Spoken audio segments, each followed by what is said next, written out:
まもなく停車します。お出口は左側です。This train will stop soon.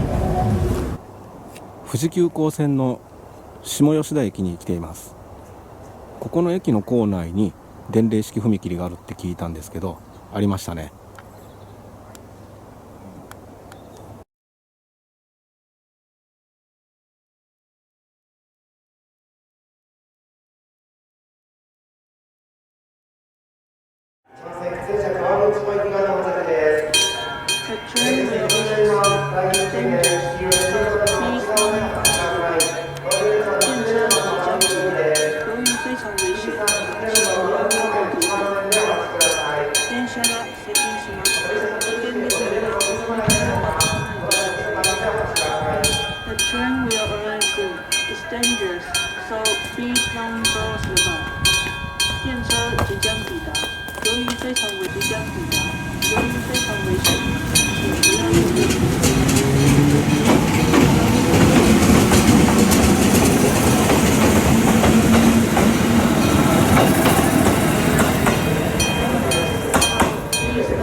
富士急行線下吉田駅の電鈴式構内踏切を見てきました。